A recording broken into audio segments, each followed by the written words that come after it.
اس tutorial کے اندر basically میں آپ کو امیج کے مینیو کے بارے میں بتاؤں گا. امیج کا مینیو ہمارے لیے ایک بہت ہی امپورٹنٹ مینیو ہے، بیکاز کہ جب آپ کوئی بھی پیج اوپن کرتے ہیں تو اس میں سب سے پہلی چیز موڈ کو آپ سلیکٹ کرتے ہیں. تو یہاں پر ہمارے پاس اگر آپ نے موڈ نیو پیج کریٹ کرتے وقت جو سلیکٹ کیا اور بعد میں آپ اس کو تبدیل کرنا چاہتے ہیں تو وہ یہاں سے آپ چینج کر سکتے ہیں.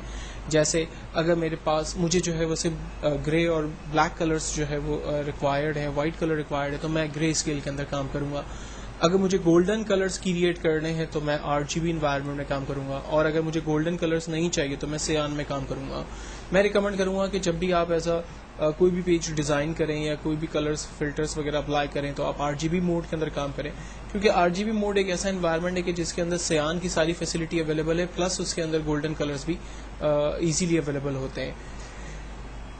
نیکسٹ ہمارے پاس کمانڈ ہے ایڈجسٹمنٹ. ایڈجسٹمنٹ کے اندر بیسکلی ہم لوگ اپنی امیج کے کلرز وغیرہ کو سلیکٹ کرتے ہیں یا اس کو ہم اپنی مرضی سے ڈیفائن کرتے ہیں. مثال کے طور پر اگر اس امیج کے اندر بہت زیادہ کلرز آ رہے ہیں اور میں چاہ رہا ہوں کہ یہ امیج تھوڑی سی ڈارک ہو جائے، تو ہم ایڈجسٹمنٹ میں جا کر لیولز میں جاتے ہیں اور لیولز کے ذریعے ہم یہاں پر امیج کو دیکھیں میں ڈارک کر رہا ہوں. آپ امیج کو جتنا ڈارک کرنا چاہیں وہ آپ یہاں سے وائٹنس اور ڈارک جو ہے وہ بیسکلی ڈیفائن کر سکتے ہیں. ٹھیک ہے، جتنا آٹو لینا چاہیں.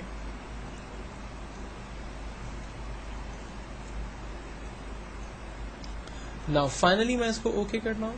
نیکسٹ کمانڈ ایڈجسٹمنٹ کے اندر ہمارے پاس آٹو جتنے بھی آپشن دیے ہوئے جب آپ کلک کریں گے تو وہ بائی ڈیفالٹ جو ٹھیک ہونے والی چیزیں وہ خود بخود کر دے گا، آپ کو اس میں کچھ پوچھے گا نہیں اور کچھ بتائے گا نہیں. کلر بیلنس ایک زبردست کمانڈ ہے جس کی مدد لیتے ہوئے آپ اپنی امیج کو نئے لکس دے سکتے ہیں، اور اس کو میں آگے اپنے ٹیوٹوریل کے اندر بہت ڈیٹیل میں ڈسکس کرنے والا ہوں. آپ کلر کی مدد لیتے ہوئے دیکھیں میں نے اس کو پورا ریڈ کر دیا تھا، اب میں اس کو بالکل پنک کی طرف لے جا رہا ہوں، تو آپ دیکھیں پکچر کی جو بیوٹی ہے وہ بالکل چینج ہو گئی ہے. اور baby pink colours with light green colour sheds کے ساتھ جو ہے وہ بالکل ایک اس کا اپنا ہی اٹریکشن ہے، اس کا اپنا ہی جو ہے وہ خوبصورتی اس میں آ رہی ہے. اگر میں اس کو میگنٹا کلر کی طرف لے جا رہا ہوں تو آپ دیکھیں اس کے اندر پنک شیڈ جو ہے وہ کافی زیادہ ایڈ ہو گئے جو کہ ٹھیک نہیں لگ رہے.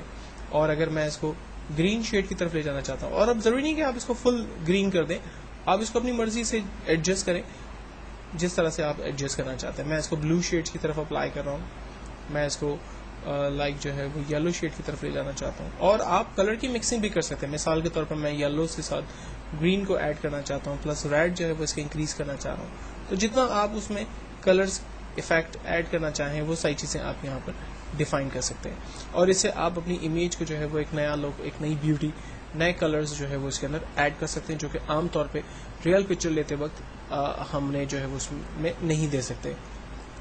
دین ہمارے پاس کمانڈ ہے برائٹنس اینڈ کنٹراسٹ. ہم اپنی پکچر کی برائٹنس جو ہے وہ بڑھا سکتے ہیں. اگر پکچر جو ہے بہت زیادہ ڈارک ہے تو میں اس کو لائٹ کر سکتا ہوں، اور لائٹ ہے تو میں اس کو ڈارک کر سکتا ہوں. اس کے کنٹراسٹ اسی طرح سے میں ایڈجسٹ کر سکتا ہوں جو مجھے دینے ہیں. اگر میں اپنی امیج کی سائز کو کم اور زیادہ کرنا چاہتا ہوں، جیسے اس وقت امیج کا سائز ہے 6:5 7:5 آلموسٹ. اگر میں اس کو کم کرنا چاہتا ہوں وڈتھ کے اندر میں اس کو 5 کرنا چاہتا ہوں تو ہائٹ اس کی دیکھیں خود بخود چینج ہو جائے گی. اوکے کرتے ہیں، یہ پکچر جو ہے وہ چھوٹی ہو گئی. اچھا، اب یہ جو پکچر ہے وتھ کینوس جو ہے وہ چینج ہوئی ہے، یعنی آپ جب اس کا پرنٹ آؤٹ نکالیں گے تو پہلے یہ پکچر جو ہے وہ 7:5 تھی، اب یہ پکچر تقریباً 5:3 ہو چکی ہے. تو امیج کے ایڈجسٹمنٹ پورے کینوس کے ساتھ اگر آپ چینج کرنا چاہیں تو وہ آپ کام یہاں پر آسانی سے کر سکتے ہیں. دین پکچر کو روٹیٹ کرنا چاہیں کسی بھی اینگل کے اندر تو یہاں پر روٹیشن کی کمانڈ اویلیبل ہے. اور آپ کو یاد ہوگا ہم نے ٹرانسفارم کی کمانڈ کو سیکھا تھا، کنٹرول ٹی کی مدد لیتے ہوئے بھی آپ اپنی امیج کو ٹرانسفارم کر سکتے ہیں. کراپ، اگر اس میں سے مجھے صرف سلیکٹو حصہ جو ہے وہ چاہیے، پوری امیج نہیں چاہیے، مجھے صرف اس کا فیس چاہیے، تو ہم پکچر کی رینج بنا کر ہم اس کو کراپنگ کر لیتے ہیں تو ایگزیکٹلی اتنی ہی پکچر ہمارے پاس بچی جتنی کی میں نے اس کی رینج بنائی ہوئی تھی.